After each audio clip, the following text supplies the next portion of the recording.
I've always hated blind dates. Not because I'm picky or a hopeless romantic. I just never liked the idea of walking into a place and pretending I'm someone interesting enough to impress a stranger. Most nights, after 10 hours at the auto shop, and 2 more wiping down counters at the gas station. I'm too tired to be anyone but myself, but that morning my phone buzzed with a text that I should have ignored. "You're going to thank me later. Dalton's Cafe. Table 5. 9 a.m. Don't argue." It was from Kelly, my best friend since high school. The kind of friend who says you're welcome before you even say thank you. I stared at the screen while sipping cold coffee from a chipped mug. My overalls smelled like oil and burnt toast. My hands were still stained from yesterday's brake job. A free breakfast sounds good, I whispered to no one. By 8:45, I was parking my beat-up Chevy outside Dalton's. It wasn't a fancy place. More like a retro diner that had stayed stuck in the 70s with red vinyl booths, chrome bar stools, and the faint smell of maple syrup clinging to the windows. The sign above the door blinked in cursive neon hot coffee warm hearts. Yeah, right. I tugged my jacket tighter and walked in. The hostess greeted me with a smile that didn't quite reach her eyes. "Morning. Do you have a reservation?" I hesitated. I think so. Table 5. Someone named Paul. Her brows lifted just slightly. "Right this way." Table 5 was tucked in the corner near the window, sunlight spilling across the Formica tabletop. But there wasn't a man waiting for me. Instead, there was a little girl. She couldn't have been more than 5 or 6. Dark hair tied in 2 uneven braids, a threadbare hoodie zipped up to her chin. She was clutching a stuffed bunny to her chest, like it might float away if she let go. And she didn't look up when I approached. I froze. Hi, I said. No answer. "Are you waiting for someone?" Still nothing. The bunny stared at me with one beady eye. The hostess cleared her throat. "She's with Mr. Dalton. Your date is running late." I blinked. Mr. Dalton. The name tickled the back of my memory. Wasn't that the guy who owned this place? Oh, okay. I managed an awkward smile. Guess it's just us for now. The hostess nodded tight-lipped and vanished before I could ask anything else. I slid into the booth across from the girl, trying not to make her nervous. Her small fingers stroked the bunny's ear over and over. No menu, no phone, just silence. A waiter appeared with a basket of toast and set it down in front of me. "Compliments of the house," he murmured. My stomach growled loud enough to make me wince. I reached for a slice but paused halfway. The girl's eyes darted toward the basket, then quickly away. "You look hungrier than me," I said softly. She hesitated, then almost shyly she nodded. I broke the slice in 2 and offered her the bigger piece. She took it without a word, clutching it in her small hands like it was something precious. I leaned back in the booth, staring out the window. This wasn't what I expected. A blind date with a man I didn't know. And instead, I'm sharing toast with a little girl who won't even meet my eyes. But somehow it didn't feel wrong. It felt quiet, like the world had paused for just a minute. I told myself not to overthink it. Maybe this was just some awkward mix-up. Maybe the guy was parking his car or taking a phone call outside. Either way, I wasn't about to interrogate a 6-year-old about her father's love life. The waiter came back with a glass of water and set it in front of me. "Mr. Dalton sends his apologies," he said in a low voice. "He'll be joining you shortly." I nodded, like that explained everything, though it didn't. If he was running late, why leave his daughter here like a placeholder? I looked across the table. She still hadn't said a word, just sat there hugging her stuffed bunny like it was her only lifeline. I glanced down at my cracked hands resting on the Formica tabletop. Grease had settled deep into the lines of my palms after years of wrenching open engine blocks and twisting bolts. Hands like these weren't made for first impressions. My stomach growled again louder this time, and I winced. It had been almost 18 hours since I'd eaten anything more substantial than a gas station granola bar. The toast sat there between us, smelling like butter and cinnamon. I reached for a slice, but paused halfway, my fingers brushing the crust. She glanced at the basket, then quickly looked away, as if she'd been caught wanting something she wasn't supposed to have. "You can have one, you know," I said softly. She didn't move. "Go on. I promise I won't tell." Still nothing. I sighed, broke off a piece, and held it out. "Here. The corner's the best part." Her small hand hovered for a moment before she finally took it. She didn't say thank you. Didn't even meet my eyes. Just held the toast like it might crumble if she gripped it too hard. I smiled anyway. "It's good, isn't it?" I asked. She tore off a tiny bite and nodded almost imperceptibly. That was progress, I figured. I sipped my water and tried to relax. I wasn't great with kids. Growing up, I'd been too busy helping my mom raise my younger brothers to ever feel comfortable around other people's children. Most of the time, they sensed it too, like they could smell my discomfort a mile away. But this little girl wasn't demanding or loud. She was quiet, self-contained, almost too careful for her age. I leaned back and let the silence settle between us. If she wanted to talk, she would. If not, that was okay too. I wasn't here to impress her. I wasn't even sure why I was here at all. Kelly's voice echoed in my head. "Just say yes for once, Hannah.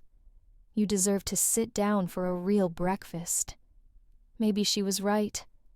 Maybe I'd spent so long fixing everyone else's problems that I'd forgotten how to let someone take care of me.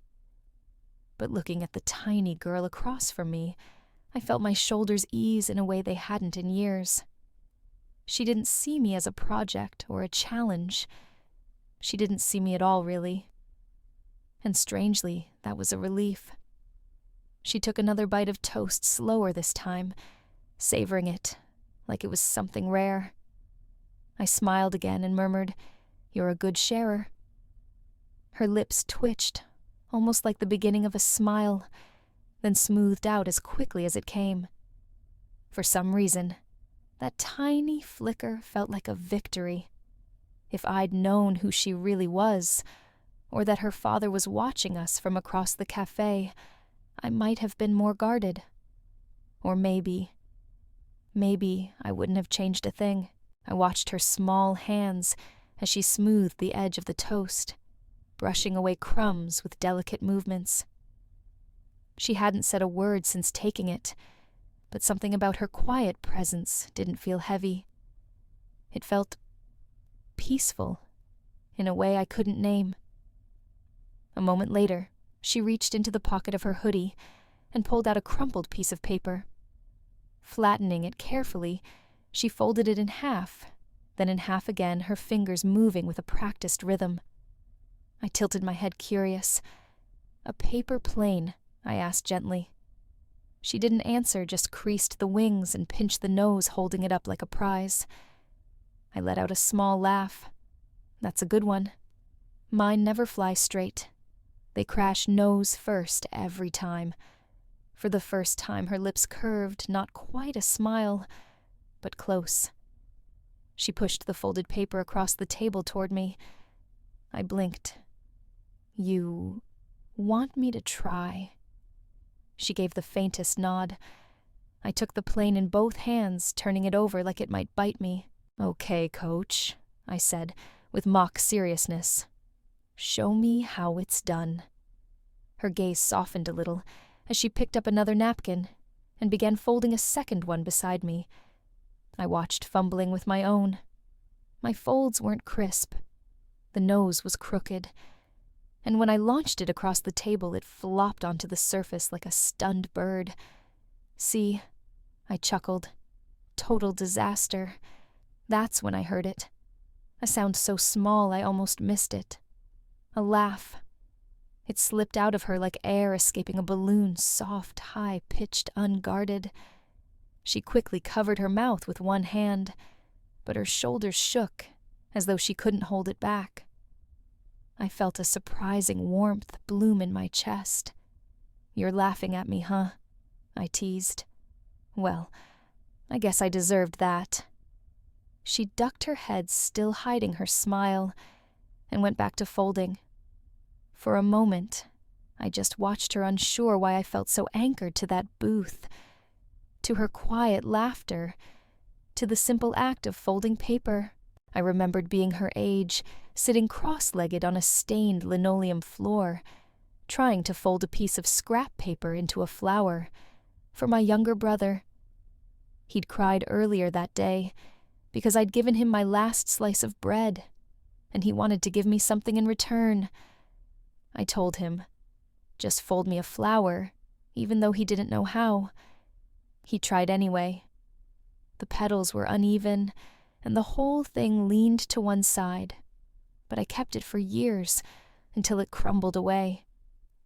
It's strange how small gestures like that stay lodged in your memory, long after the people who gave them have drifted away. I looked back at the girl across from me. She wasn't my brother. She wasn't family. But something about her careful hands, her stillness, made me want to stay just a little longer. The paper plane she'd been folding was nearly finished. She pressed her thumb along the final crease and held it out to me. "Try again," she whispered. Her voice startled me, not because it was loud, but because it was the first time I'd heard it. "All right," I said softly, as if I didn't want to scare the sound away. "Let's see if your coaching works." I smoothed the paper between my fingers, trying to mimic the folds she had shown me. This time, I pressed harder along the creases, determined not to let the nose crumple again. She watched me intently, her small face serious, as though the success of this tiny airplane mattered more than anything else in the world. "All right," I murmured. Moment of truth. I held my breath and flicked the paper plane gently across the table. It glided for a moment longer than before, and landed just shy of her stuffed bunny.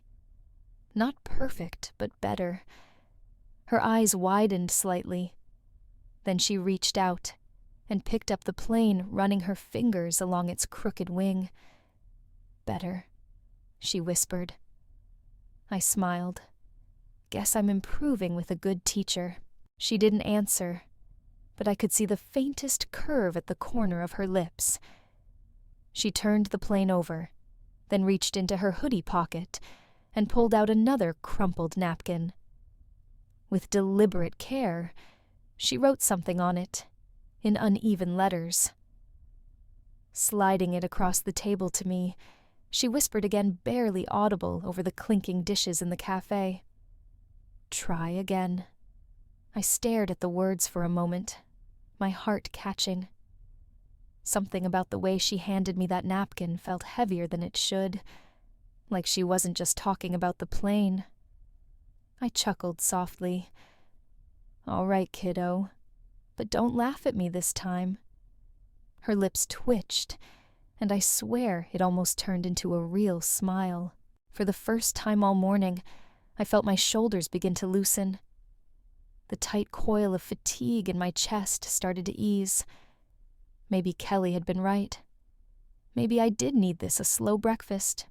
No pressure, no small talk about jobs or hobbies, or where I saw myself in 5 years. Just the simple act of sitting across from a small, serious-faced girl and folding paper airplanes. I wasn't sure how long we sat like that, trading folded napkins and half-smiles. The world outside the window felt muted, like the diner was its own little snow globe of warmth and buttered toast. But I didn't know someone was watching us. Across the room near the service counter, a man stood with his hands tucked into the pockets of a wool coat. He was tall, broad-shouldered, with a quiet stillness about him. His eyes were fixed on our table, though he didn't move closer. Jack Dalton had watched from the moment I walked through the door.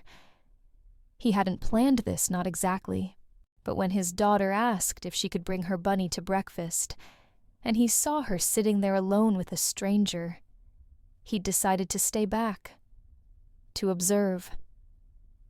Jack didn't trust easily anymore, not after the last few years. Everyone he'd met seemed to want something from him, a favor, a connection, a slice of his small-town fame that came from owning the most beloved cafe in 3 counties. But the woman sitting with his daughter wasn't trying to impress anyone. She wasn't even looking at her phone. She was leaning forward, concentrating on the crooked little airplane, like it was a high-stakes project. And his daughter, his shy, careful little girl, was watching her. Really watching her. Jack's chest tightened. It had been a long time since he'd seen his daughter look at anyone like that. At the table, I unfolded the napkin and laughed under my breath. "Try again, huh? You don't give up easily, do you?" The girl shook her head. I looked at her. Really. Looked this time. Not at her mismatched braids or the scuffed sneakers swinging beneath the booth, but at her eyes, bright guarded, but curious. "All right," I said softly. "We'll try again." I stood on the mezzanine leaning against the cold metal railing as sunlight streamed in through the tall cafe windows. From here, I could see every table on the floor below. Booths filled with retirees lingering over pancakes, a pair of college kids sharing headphones in the corner, a group of construction workers warming their hands around mugs of black coffee. And then there was table 5. She was sitting there across from my daughter, her posture a little stiff, like she wasn't sure if she belonged in this place. Her hair was tied back loosely, and her jacket looked well worn, the kind of coat that had seen a few winters too many. But there was something about the way she held the crooked little paper plane in her hands, concentrating like she was handling a delicate instrument, that made me pause. Mason had her stuffed bunny tucked under one arm as she watched the woman fold. My daughter rarely looked at strangers like that. Most of the time she avoided new people altogether, but here she was sliding a napkin across the table with the words, "Try again," scribbled in her uneven handwriting. I didn't plan for any of this. Not really. After my wife passed away 3 years ago, the idea of dating again felt impossible. People in town whispered about me at first, about how the cafe owner with the sad eyes would eventually need someone. But when I tried, nothing felt right. The first woman I went out with spent the entire dinner asking about business franchises. The second kept steering every conversation back to her ex-husband, and how much better I seemed in comparison. A third woman scrolled through her phone, while Mason sat across from her in silence, then asked if my daughter had a quiet mode. Each time, Mason would retreat deeper into herself. She stopped bringing her drawings to the table, stopped making those shy little jokes she reserved for people she trusted. One night, as I tucked her into bed, she said softly, without looking at me, "Maybe we could find someone kind, not fancy." Those 5 words settled in my chest, like a stone. Since then, I stopped trying, stopped caring about first impressions and small talk and polite laughter over dessert, until now. From my perch above the dining floor, I watched the woman take a careful breath, flick the paper plane gently across the table. It glided for half a second, then landed sideways against Mason's bunny. My daughter's face brightened just a flicker, but enough for me to see it. Enough to remind me what it looked like when Mason let her guard down. Maybe it was nothing. Maybe it was everything. I hadn't intended to stay on the mezzanine this long, but something about the scene below held me in place. She didn't know I was watching. That was part of why I stayed. It wasn't the first time I'd seen someone sit across from my daughter, but it was the first time I'd seen someone look at Mason like she wasn't a task or an obstacle, like she wasn't part of a test to be passed or a box to be checked off before they got to the real conversation. I watched as Hannah, her name slipped into my mind, though she hadn't introduced herself yet, broke her slice of toast in half, and gently slid the larger piece across the table. Mason hesitated, her fingers tightening on the stuffed bunny, and for a moment I thought she would refuse out of habit.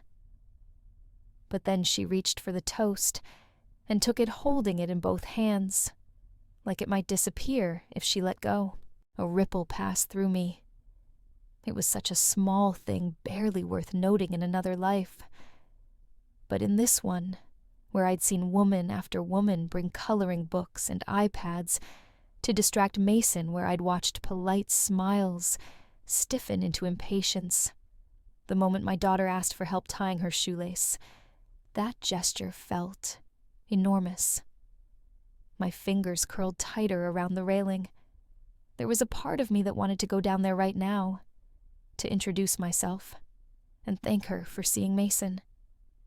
But another part held me back.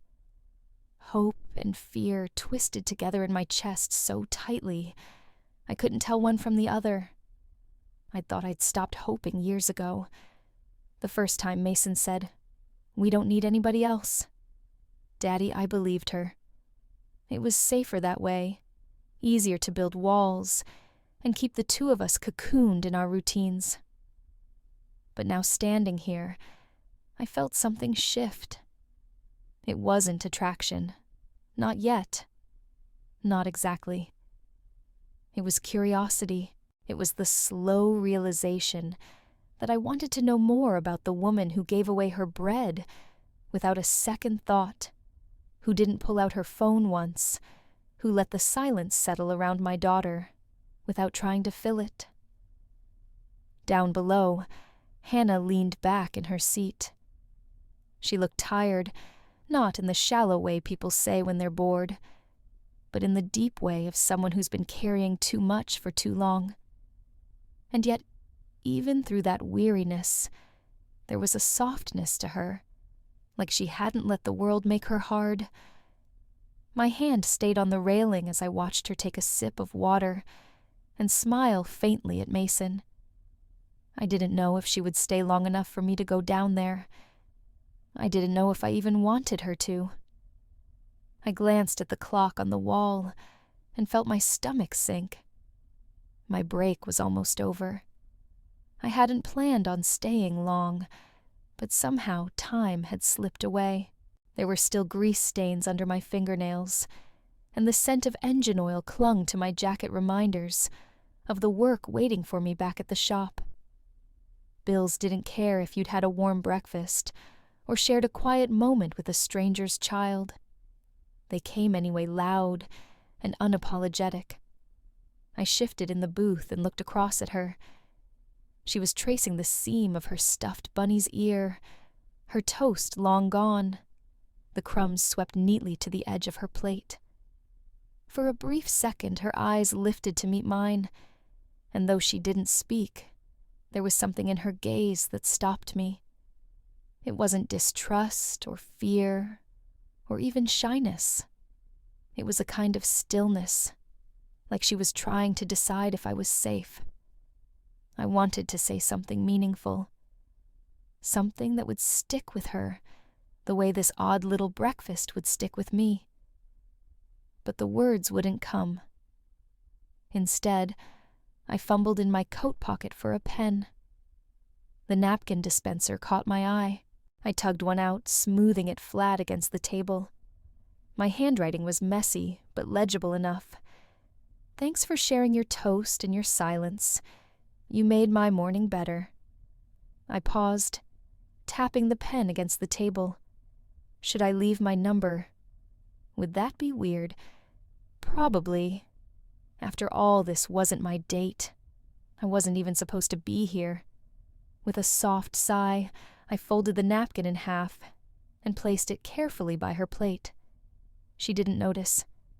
She was focused on folding a fresh paper plane, the tip of her tongue peeking out in concentration.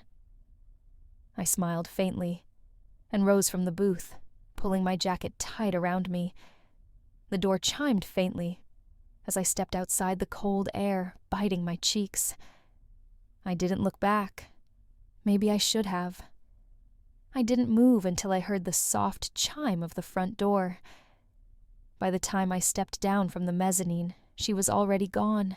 The booth where she'd sat seemed quieter now, though my daughter was still there, turning a folded paper plane over in her hands.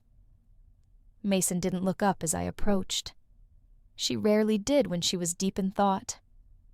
I slid into the booth beside her and followed her gaze to the napkin resting neatly on the table. For a moment, I thought it was just another crumpled scrap she'd been using to fold her little planes. But then I saw the words scrawled in uneven ink. "Thanks for sharing your toast and your silence. You made my morning better." There was no name, no phone number, no expectation hanging heavy in the air. Just a simple message left for a child, written in a hand that looked rushed but careful. I picked it up slowly, feeling the texture of the paper between my fingers, as though it might crumble if I held it too tight. This wasn't what I was used to. Every other woman I'd met in the past 3 years had left traces of wanting something attention connection, a step into my life. Most didn't even try to hide it. But this felt different. She hadn't written for me. She didn't even know I was watching. She'd written to my daughter. "She left," Mason said quietly. I turned to look at her, surprised to hear her voice. "Yes," I replied gently. She had to go. Mason's small fingers tightened around her stuffed bunny. She seemed to consider something for a moment before asking, "Will we see her again?" The question hit harder than I expected. "I don't know," I admitted. And that was the truth. I didn't know if Hannah would want to come back, if she'd even remember this odd little breakfast. Maybe to her, it was just a free meal and a quiet moment with a stranger's child. Or maybe it had meant more. For me, it had been enough to watch her sit there patient and unhurried, folding crooked little paper planes and offering up her toast without a second thought. For Mason, though, I wasn't sure. My daughter didn't attach herself easily, but when she did, it was hard to let go. She traced the edge of the napkin with one finger. She was nice. "Yes," I said softly. "She was." We sat there in silence for a while, the smell of maple syrup and fresh coffee filling the space between us. I wanted to ask Mason what she'd felt, why she'd laughed for the first time in weeks while folding planes with a stranger. But I didn't. I'd learned long ago not to press her when she wasn't ready. I folded the napkin carefully and slipped it into my coat pocket. It wasn't much, just ink on cheap paper, but for some reason, I couldn't bring myself to leave it behind. The night shift was always the hardest. By midnight, the air inside the repair shop felt heavier, somehow thick with the scent of motor oil and tired fluorescent lights buzzing faintly overhead. My hands were stiff from a long day of replacing brake pads and checking alternators. But there was still one more job to finish before I could clock out. I wiped the sweat from my brow with the back of my sleeve and tried not to think about the little girl with the stuffed bunny. It had been 2 days since that morning at the diner. 2 days since I slid out of that booth and walked out the door without looking back. Part of me had wanted to stay, to wait until her father showed up to find out why he'd left her sitting alone with a stranger in the first place. But there had been bills waiting at home, and customers calling about broken-down cars, and besides, I wasn't the kind of person who lingered in someone else's story. So I left. And yet, for reasons I couldn't explain, I hadn't been able to stop thinking about her, the way she'd carefully smoothed each crease of her paper planes, the flicker of a smile when she caught me fumbling with my folds, the quiet sound of her laugh, soft, almost shy, as though she wasn't used to hearing it herself. Maybe that was why the voice of the night guard startled me so much. "Delivery for you," he said casually, holding out a brown paper bag. I frowned, setting down my wrench. A delivery? I didn't order anything. He smirked. "Didn't say you did. The guy who dropped it off said it's from someone small, but important." For a second I just stared at the bag. It wasn't heavy, but it felt intentional. I took it from him with a murmured thanks and carried it back to my workbench. Inside, there was a container of warm food pasta with garlic bread and a folded napkin on top. My throat tightened when I saw what was resting beside it.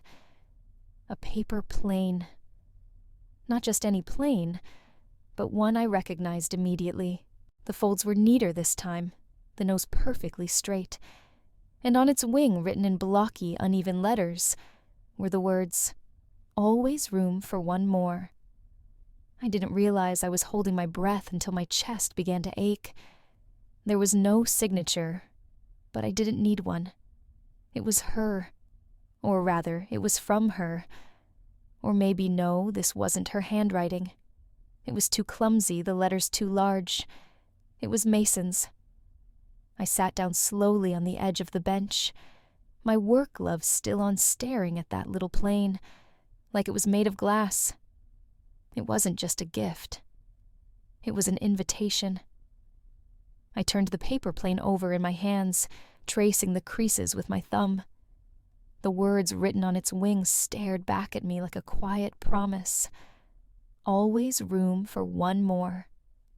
It was such a simple sentence, clumsy in its lettering, but somehow it carried more weight than I could have imagined. My throat felt tight, and I swallowed hard, blinking back the sting in my eyes. I wasn't the kind of person who cried easily. Years of long days and harder nights had taught me to keep my emotions sealed tight, like the bolts I twisted on engine blocks. But this small gesture from a little girl I barely knew was undoing me piece by piece. I set the plane down on the workbench and pulled off my gloves, placing them neatly beside the bag of food. The smell of garlic bread drifted up warm and inviting, but I didn't touch it. Instead, I kept staring at the paper plane. I remembered the way her fingers had folded the napkin that morning at the diner, the way her eyes had softened when she watched me fail and try again. Mason wasn't like other kids. She didn't fill the air with chatter or questions. She offered silence, but not the heavy kind. It was the kind of quiet that felt like space to breathe space to exist without having to explain yourself. The words on the plane echoed in my head. Always room for one more. I wondered if she meant it. I wondered if her father meant it. My hand hovered over the takeout container. I should eat. I hadn't had dinner, and I still had another hour before I could clock out. But instead, I picked up the paper plane again and smoothed out the wings, as if it might take flight right there in the shop, For so long I'd kept my world small. Work, bills, sleep, repeat. It was safer that way. No expectations, no disappointments. But here was this little girl sending me a message folded in paper, telling me there might still be a place for me at someone's table. I pressed my lips together and bit down gently, willing the tears to stay where they were. That night, when I finally got home, I didn't bother turning on the overhead light. I set the paper plane gently on the nightstand next to my alarm clock. It looked almost out of place there, surrounded by the plain clutter of my life wrenches, receipts, a chipped coffee mug, but I couldn't bring myself to put it away. As I lay down, I turned on my side so I could see it. The creases caught the faint glow from the street lamp outside. I didn't know what tomorrow would bring, but for the first time in years, I hoped there might be room for me too. I was wiping down the counter in the small staff break room when I heard a knock at the side door. It wasn't loud, more like a hesitant tap-tap that made me wonder if I'd imagined it. Most deliveries came through the front, and no one ever knocked at this hour. I set the rag aside and opened the door cautiously. There he was. Jack. At least I assumed it was him. I'd never seen him up close before, but the resemblance to Mason was undeniable. The same steady brown eyes, the same stillness that felt more like observation than hesitation. He wasn't what I expected. No suit, no gold watch gleaming in the fluorescent light. Just a simple gray jacket jeans and boots, scuffed from use. In his hands was a brown paper bag, warm enough for faint wisps of steam to curl out from the folded top. "Hi," he said, his voice quiet but firm. "I hope this isn't too strange." I folded my arms, suddenly aware of the grease on my shirt and the tired lines under my eyes.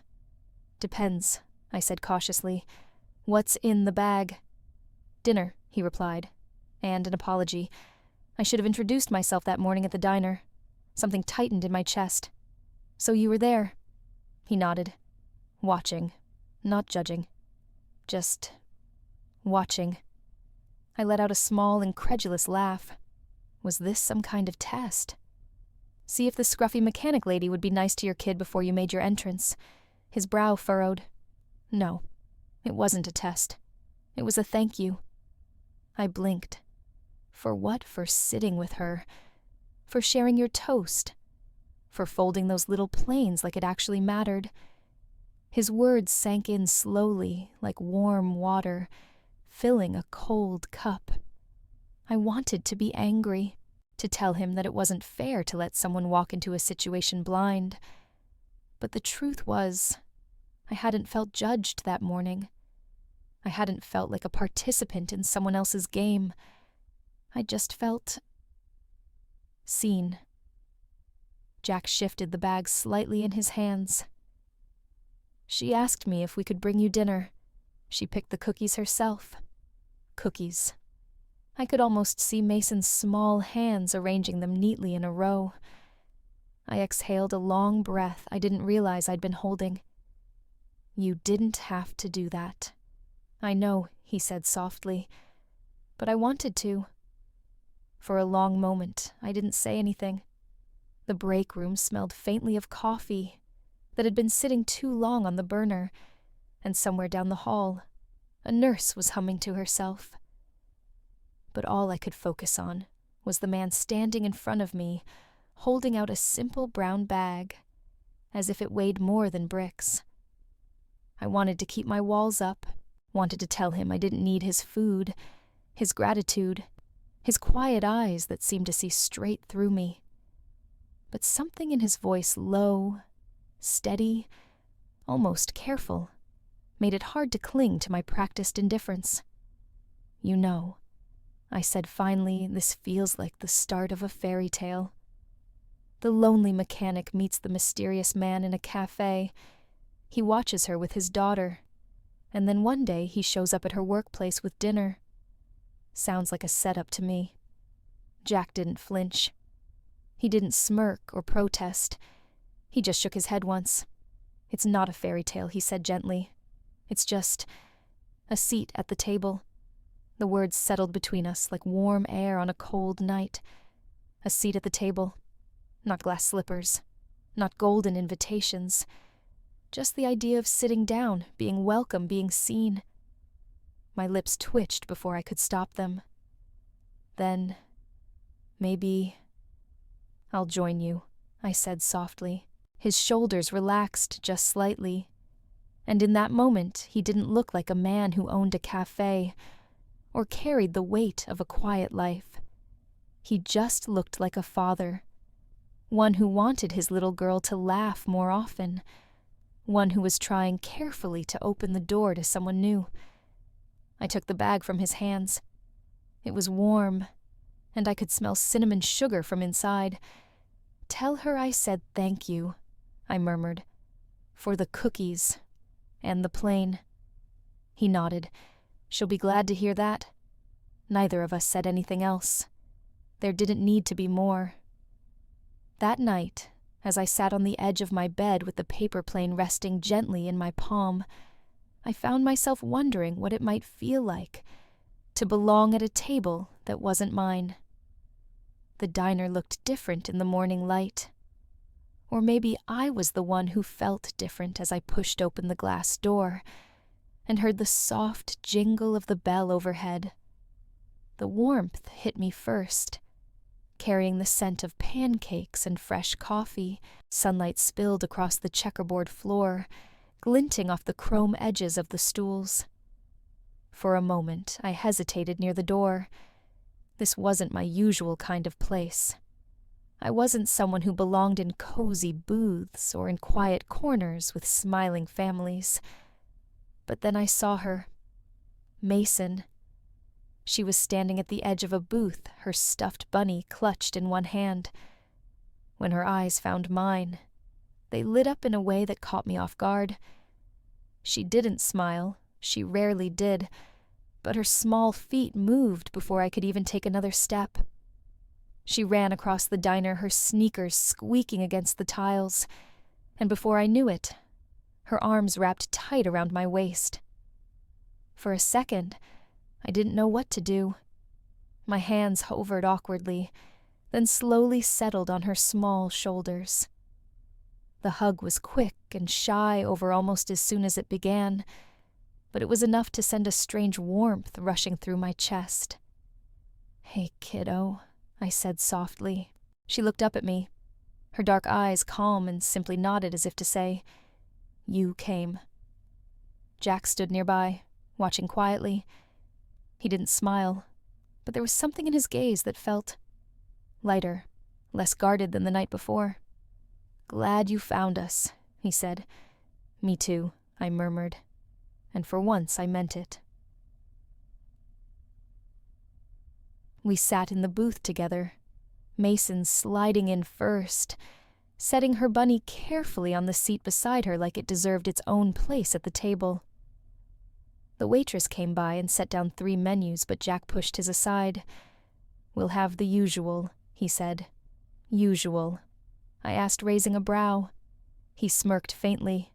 "Pancakes for her, eggs and toast for me, and for you. Let's see if you're brave enough to try the cinnamon rolls." I let out a small laugh. Challenge accepted.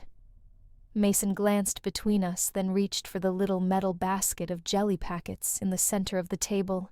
She pushed one toward me with a solemn expression, as though it was an offering. "Thanks," I said gently, peeling it open. We ate in a comfortable silence. No small talk about work or weather, no nervous fidgeting, just the 3 of us passing syrup butter and the occasional piece of bacon. It felt normal, and yet not. I hadn't realized how much I'd been craving this kind of quiet, the kind where you don't have to earn your place at the table. You just sit down. When the plates were cleared and the last drops of coffee cooled in our cups, Mason tugged gently at the sleeve of my jacket. In her other hand, she held a crayon clutched so tightly, the paper wrapping had started to peel. Without a word, she slid a folded piece of paper across the table toward me. I hesitated, then picked it up carefully, unfolding the creases like I might tear them if I moved too fast. It was a drawing rough, wobbly lines, colored in with mismatched shades of red and blue. 3 figures sat around a circle that I guessed was a table. One of the stick figures had long hair tied back in a way that looked a lot like mine. In the center of the table was a small triangle I recognized instantly as her paper plane. And at the bottom, in large, blocky letters, were 2 words that made my throat tighten. My people. I didn't know what to say. For a moment, all I could do was stare at the picture as a strange warmth spread through my chest. No one had ever called me that before. Not family, not friends. My life had always been a series of temporary places and temporary connections. People I helped jobs, I worked bills, I paid. But this little girl, with her bunny, and her quiet eyes had drawn me into her world, like it was the most natural thing in the world. Jack leaned forward slightly, his gaze steady, but softer than I'd ever seen it. "We're not hers yet," he said quietly, nodding toward Mason. "But maybe we can be." The words caught me off guard. They were simple, almost too simple, but they landed with the weight of something I didn't realize I'd been waiting to hear.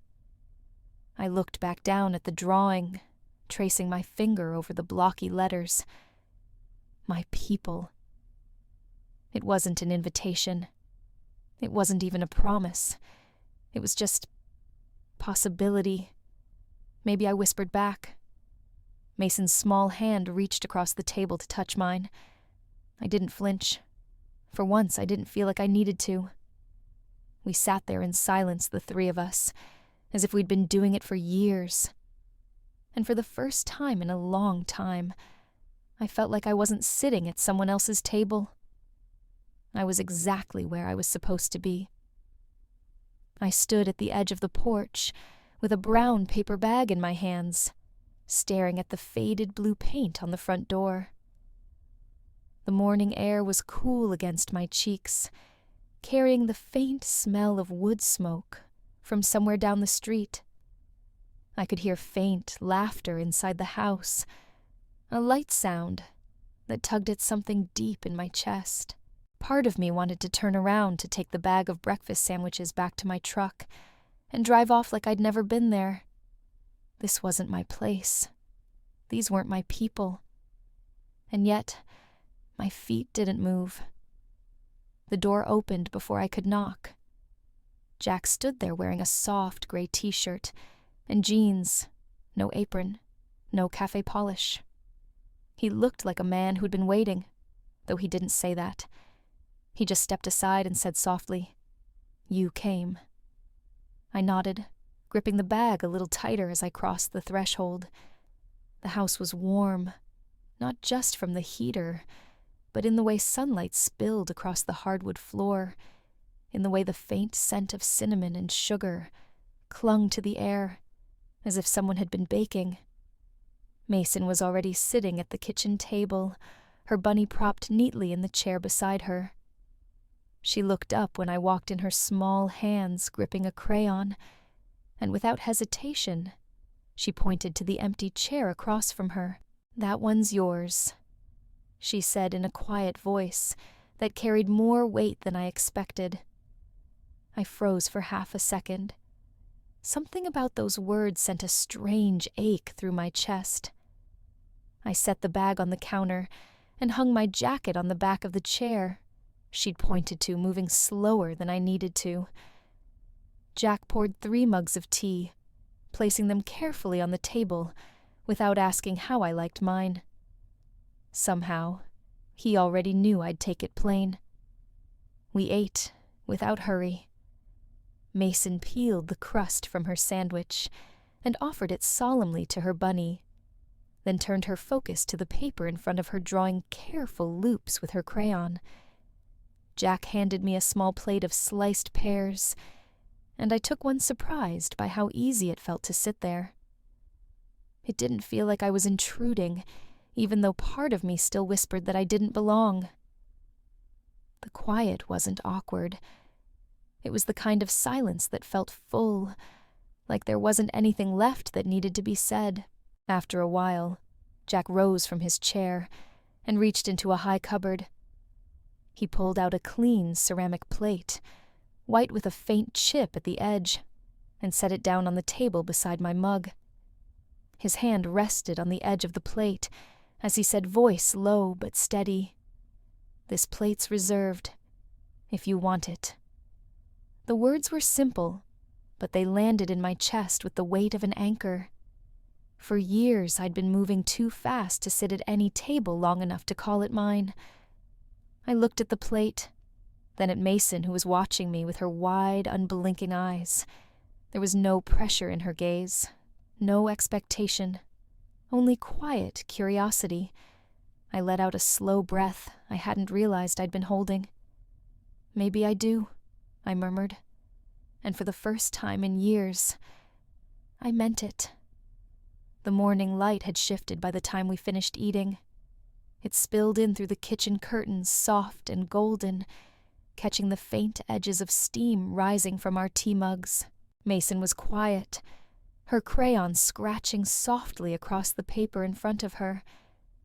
I watched her small hands work carefully, folding and creasing with the same precision I remembered from that first morning in the diner. When she finished, she stood clutching the folded shape in her palms, like it was something fragile. She walked around the table until she was standing in front of me. "Here," she whispered, holding it out. I took it carefully, my fingers brushing hers. It was another paper plane smaller than the last, its folds sharp and neat. On the wing, written in blocky, uneven letters, were the words, "Still room inside." I stared at it for a long moment, my vision blurring as a sharp ache bloomed behind my eyes. I tried to swallow it down, tried to steady my breath, but the tears came anyway, warm and unrelenting. I wasn't someone who cried easily, not after years of learning to hold myself together, even when everything else felt like it was falling apart. But this small gesture, this little paper plane with its clumsy letters, was undoing me in ways I didn't know how to fight. Mason didn't flinch at my tears. She didn't pull away or look uncomfortable. Instead, she reached out with her free hand and placed it gently over mine, her tiny fingers warm against my skin. Jack's voice was soft when he spoke. "She doesn't give those to just anyone." I nodded, unable to speak yet. It wasn't about the paper. It wasn't about breakfast or tea, or even the empty plates set out for me earlier. It was about the quiet invitation tucked inside every small thing they had done since the moment I walked into that diner. They weren't asking me to save them. They weren't asking for anything more than what I could give. A seat at the table, a place to come back to. I clutched the paper plane gently, afraid the folds might come undone if I held it too tightly. "Thank you," I whispered, my voice breaking slightly. Mason's lips curved in the faintest smile. Some endings don't come with fireworks. Some don't arrive with music swelling or grand gestures under city lights. Some are quiet. They happen on an ordinary morning at an ordinary kitchen table, with the scent of cinnamon lingering in the air and sunlight slipping across a chipped plate. And yet those endings don't feel like endings at all. They feel like coming home,